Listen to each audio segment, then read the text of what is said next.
Et comprenez bien hein, que c'est des épreuves très pratiques. Ce que vous faites régulièrement pour la couture, ça peut être, par exemple, reprendre une poche ou faire un ourlet. Bonjour les collègues, je vous espère en forme. Alors, tous les agents qui exercent dans les lycées ont reçu récemment un courrier du Conseil régional de Bourgogne-Franche-Comté sur la mise en place de tests de recrutement pour obtenir un poste au Conseil régional.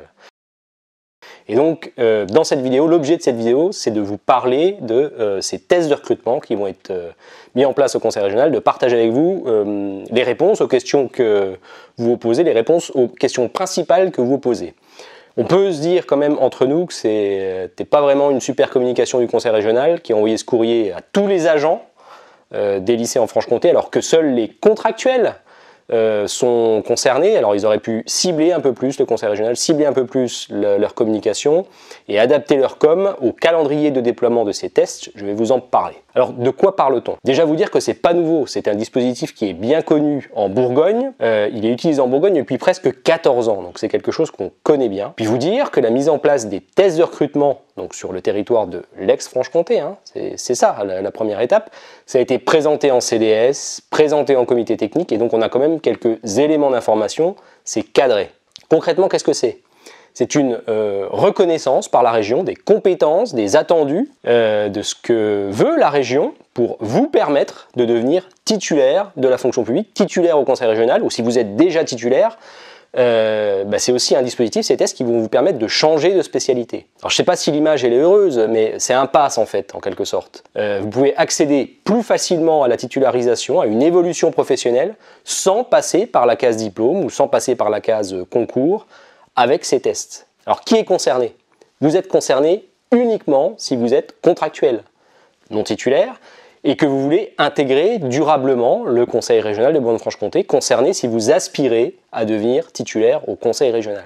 Autre question que vous vous posez, est-ce que les tests sont exigés aussi aux agents titulaires? Les tests ne sont pas exigés pour un agent titulaire qui est déjà sur un poste et qui postule sur le même type de poste ouvert au recrutement. Si vous avez la même spécialité, vous n'avez pas besoin d'avoir un test. Si vous êtes agent de maintenance au lycée Dubois et que vous voulez postuler sur un poste d'agent de maintenance au lycée Victor Hugo par exemple, vous n'êtes pas concerné par ces tests. Vous pouvez être concerné par ces tests si vous êtes titulaire dans un lycée et que vous voulez changer de spécialité. Par exemple, un agent d'entretien, titulaire de son poste d'agent d'entretien et qui voudrait devenir agent de maintenance. Concrètement, c'est quoi le calendrier de la mise en œuvre de ces tests de recrutement? Le dispositif, il s'applique déjà en Bourgogne. Donc on parle d'un calendrier 2022 de déploiement sur le territoire franc-comtois. L'idée, c'est d'avoir quelque chose d'uniforme, de fusionné, d'harmonisé au 1er janvier 2023. C'est ça le calendrier de la région. Donc maintenant et jusqu'au 31 août 2022, pour les lycées en Franche-Comté qui n'étaient pas encore concernés par ces tests, vont être organisées des sessions de tests sur la maintenance, sur la restauration scolaire. Il est prévu à minima 2 épreuves de maintenance et une session de test pour la restauration en Franche-Comté. Alors si vous avez suivi, puisque les tests ne sont pas encore organisés entre maintenant et août 2022, il ne sera pas demandé évidemment d'être lauréat des tests pour postuler sur un poste qui serait ouvert dans un lycée franc-comtois au premier semestre 2022. Pour l'instant, rien ne change dans les procédures de recrutement jusqu'au 31 août 2022. Je continue sur le calendrier, toujours de manière chronologique. À compter de la rentrée de septembre 2022, les tests de recrutement seront organisés dans les spécialités de tests qui n'auraient pas encore été organisés au premier semestre 2022. Donc au 1er septembre 2022, à partir du 1er septembre 2022, la région organisera des tests pour la lingerie, le magasinage alimentaire, le magasinage des ateliers, les espaces verts, les installations sportives et l'entretien. Ça, c'est les tests qui seront organisés à partir de septembre 2022. Puis la dernière étape, à compter de janvier 2023, puisqu'on aura organisé des tests dans toutes les spécialités et qu'on aura constitué un vivier de lauréats de ces tests, eh bien les tests deviennent obligatoires à ce moment-là, 1er janvier 2023, dans le cadre des procédures de recrutement pour les agents contractuels qui candidateraient sur un poste vacant ou pour les agents titulaires, internes donc, qui souhaiteraient changer de spécialité. Voilà le calendrier tel que nous le connaissons, suite au comité technique qui s'est tenu le 30 novembre 2021. Et le courrier que les agents des lycées ont reçu en Franche-Comté, eh bien, il s'inscrit dans ce calendrier. Alors, c'est quoi l'intérêt de ces tests? On avait identifié, nous, des points positifs. Je vous les partage ici, je vous les donne. C'est ceux qu'on avait centralisés issus de l'expérience dans les lycées bourguignons depuis 14 ans maintenant. Le gros point positif quand même, ça évite aux agents contractuels de passer le concours s'ils veulent être titularisés. C'est une voie supplémentaire pour devenir, c'est une opportunité, c'est un moyen supplémentaire pour devenir titulaire au Conseil régional de Bourgogne-Franche-Comté. Et c'est aussi une reconnaissance des compétences professionnelles des agents. Les collègues, ils ont bien raison d'ailleurs, ils sont fiers d'être reconnus de leurs compétences par l'obtention de ce test. Autre point positif que je vous livre là, avec ces tests, si je prends l'exemple de la restauration par exemple, pas besoin d'avoir un CAP cuisine. Si vous êtes agent d'entretien et que vous voulez devenir cuisinier au conseil régional, on ne peut plus vous dire non parce que vous n'avez pas de CAP cuisine par exemple, on va vous dire ok, inscrivez-vous pour passer les tests. On vérifie que vous pouvez par exemple préparer 150 repas dans le respect des règles d'hygiène et de sécurité. Vous réussissez le test et donc c'est ok, vous pourrez postuler sur un poste de cuisinier au conseil régional. Je purge une autre question. On m'a posé la question de savoir si les titulaires seront concernés pour des tests dans leur mobilité. Non, si vous êtes titulaire et que vous demandez une mobilité sur la même spécialité, non, pas besoin de passer des tests. Ça concerne uniquement les contractuels qui veulent devenir titulaires et les titulaires qui veulent changer de spécialité. Par exemple, un agent de maintenance titulaire qui veut devenir cuisinier, un agent d'entretien titulaire qui veut devenir cuisinier. Et au passage, j'ouvre une parenthèse, je vous dis que ce type de mobilité, c'est quand même assez rare au conseil régional. Mais pour le coup, les tests, la mise en place de ces tests seront un plus pour les collègues et seront facilitateurs de leur mobilité. Et alors vous vous posez peut-être la question des tests de recrutement pour devenir aide de cuisine ou agent d'accueil, parce que j'en ai pas parlé précédemment. Alors pour agent d'accueil, il y a peu de postes au conseil régional, on a 148 agents d'accueil dans les lycées. Il faut savoir que les postes d'agents d'accueil sont quasiment systématiquement bloqués pour des reclassements des collègues. Les postes d'accueil sont des postes de reclassement au conseil régional maintenant, essentiellement des postes de reclassement, ce qui pose évidemment des problèmes pour les collègues dont c'est la vocation et dont c'est l'envie de devenir agent d'accueil. Mais si vous n'êtes pas victime d'un handicap, vous n'allez pas être retenu sur un poste d'accueil parce qu'en fait le poste d'accueil, les postes d'accueil qui vont arriver, ils ne vont même pas être publiés au mouvement, ils sont réservés pour des reclassements. Donc pas de test de recrutement généralisé mis en place pour devenir agent d'accueil, pas de vivier qui sera constitué.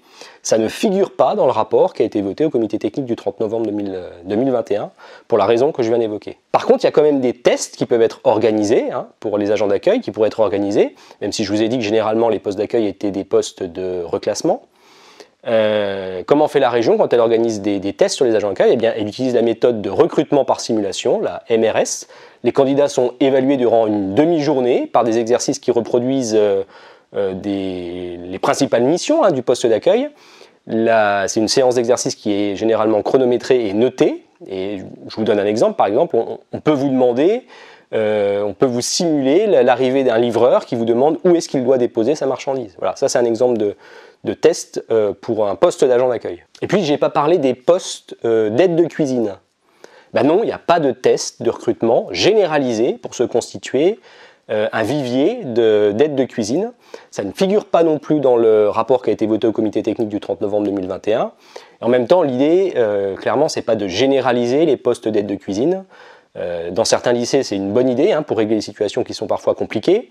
Mais il n'y a pas de volonté d'avoir de recrutement massif des aides de cuisine parce que ça pose aussi d'autres problèmes que je ne vais pas développer, avoir le temps de développer, mais vous imaginez bien les problèmes que ça peut poser, la tension par exemple sur le service général, pour faire simple, d'une masse considérable d'agents qui basculeraient sur des postes d'aide de cuisine. Donc un agent d'entretien qui voudrait devenir aide de cuisine, il ne rentre pas dans la procédure des tests de recrutement généralisés. Par contre, vous avez compris, un aide de cuisine qui voudrait devenir cuisinier, il faudra qu'il réussisse le test de restauration. Alors concrètement, c'est quoi les tests? De quoi parle-t-on? Les tests sont préparés par un groupe qui est composé par les responsables d'équipe dans les lycées, les chargés de gestion de restauration à la direction des lycées au siège, au conseil régional, l'expert technique des équipes mobiles de la DPGI et puis la responsable du recrutement à la DRH. Et vous vous posez la question de savoir concrètement il y a quoi dans ces tests? Je vais vous expliquer. On va les prendre un par un. Pour la restauration, épreuve qui comporte par exemple un bon d'économat qu'il faudra compléter et une épreuve pratique de réalisation de 2 plats qui est imposée pour 150 personnes avec une durée limitée de 5 heures. C'est un plat qui est servi le jour même.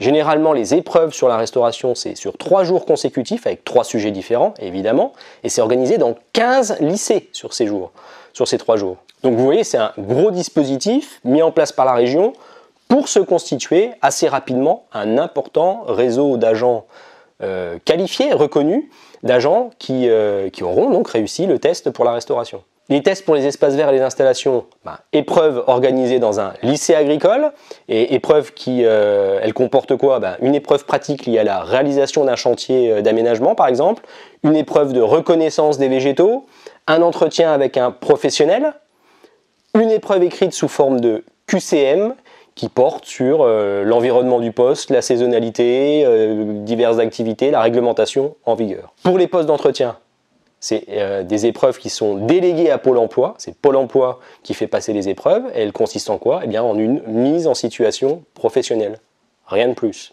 Pour les épreuves sur les spécialités, installation sanitaire et thermique, installation électrique, agencement intérieur et revêtement finition. Donc une épreuve, il y a quoi? Il y a une épreuve de réalisation d'un mini-chantier qui peut se passer également avec l'aide de Pôle emploi, alors en fonction des partenariats départementaux. Donc c'est les épreuves soit de plomberie, d'électricité, d'agencement, etc. Ça va dépendre de la spécialité sur laquelle vous êtes inscrite, c'est en fonction du test, et ça dure 4 heures. Et puis il y a aussi une épreuve écrite d'une durée d'1 heure, c'est un QCM qui porte sur la spécialité dans laquelle vous êtes inscrite, soit la plomberie, soit l'électricité, soit les questions de votre spécialité. Et il y a également quelques questions qui sont un peu plus générales pour permettre d'évaluer votre polyvalence. Pour les tests de lingerie, qu'est-ce qui est demandé? Pareil, épreuve organisée dans les locaux d'une lingerie d'un lycée. Il y a 3 épreuves pratiques de lingerie, de 45 minutes pour chaque épreuve, couture, repassage, blanchisserie. Et comprenez bien que c'est des épreuves très pratiques. Ce que vous faites régulièrement pour la couture, ça peut être, par exemple, reprendre une poche ou faire un ourlet. Vous devez montrer que vous savez faire un ourlet. C'est ce que vous faites toutes les semaines. Et puis il y a aussi une épreuve pour la lingerie, une épreuve écrite sous forme de QCM, 45 minutes. Pareil, sur des questions qui portent sur ce que vous faites tous les jours. Par exemple, le cuisinier il se fait une tache de ketchup sur sa veste. Qu'est-ce que vous allez prendre? Donnez le nom du produit que vous allez prendre pour enlever la tache de ketchup. Voilà, ça c'est l'exemple de questions qu'on peut vous poser dans le QCM. Magasinage alimentaire, magasinage des ateliers. Une épreuve pratique qui se déroule sur ordinateur. Par exemple, élaborer un bon de commande au vu d'un stock de produits proposé par le responsable de restauration ou par un enseignant, s'il s'agit du test de magasinage des ateliers, si c'est ce test-là que vous allez faire. Et aussi une épreuve sous forme de QCM liée à votre environnement professionnel et aux règles du magasinage. Et puis vous vous posez peut-être la question des tests pour postuler à un poste de maintenance polycompétent, les postes maintenance polycompétents. Et dans cette situation, vous aurez le choix de passer l'un des 4 tests des spécialités maintenance, celui que vous voulez, sanitaire et thermique, agencement intérieur, revêtement finition, et vous passez celui que vous voulez, et l'un des 4 sera valable pour postuler sur un poste polyvalent.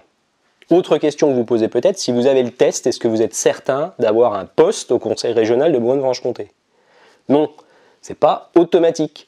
La validation des tests, si vous obtenez le test, ça ne garantit pas l'obtention automatique d'un poste. Une fois que les tests sont validés, les agents doivent quand même candidater sur un poste vacant. Mais vous avez compris que vous avez du coup, avec le test, un net avantage par rapport aux collègues qui ne passent pas le test. Combien de temps sont valables les tests? Les tests de recrutement, ils sont valables pendant 3 ans, y compris jusqu'à la fin de l'année scolaire concernée. Autre question que je purge ici, vous vous posez peut-être la question de savoir le taux de réussite à ces tests. Finalement, est-ce qu'ils sont difficiles ces tests? Alors c'est pas une information qui est facile à obtenir, mais je peux vous donner une métrique que j'ai, qui est un peu ancienne, mais qui permet de voir un petit peu la difficulté. Sur 2013-2014, il y avait 312 inscrits au test bourguignon, donc, et 165 collègues qui ont validé les tests, donc ça nous fait un taux de réussite, on va dire, de plus de 50%, 52%, 1 sur 2. Donc vous voyez que c'est plus que pour un concours. Je suis contractuel, si j'ai le test, est-ce que je serai prioritaire sur un agent titulaire? Ça, on m'a déjà posé cette question-là aussi. Les principes de recrutement au Conseil régional sont définis dans un rapport qui a été présenté, là aussi en comité technique, c'était le 14 novembre 2019. Et donc ce rapport, qu'est-ce qu'il dit? Il dit que le recrutement au conseil régional privilégie évidemment les candidats qui sont titulaires, donc, et à défaut de candidats titulaires, les candidatures contractuelles ayant satisfait aux exigences des tests de recrutement qui seront mis en place, et dont les évaluations évidemment sont positives, c'est sûr, eh bien ils seront retenus pour candidater sur le poste. Et s'il n'y a pas de titulaire et s'il n'y a pas de contractuel qui ont réussi le test, eh bien là, le poste est déclaré infructueux. Donc si vous êtes contractuel et que vous avez réussi le test, vous êtes prioritaire pour candidater sur le poste s'il n'y a pas de titulaire sur le poste qui fait la maille. Donc vous êtes contractuel et vous avez le test, vous n'êtes pas prioritaire sur un titulaire, mais s'il n'y a pas de titulaire qui fait la maille, vous pourrez obtenir le poste.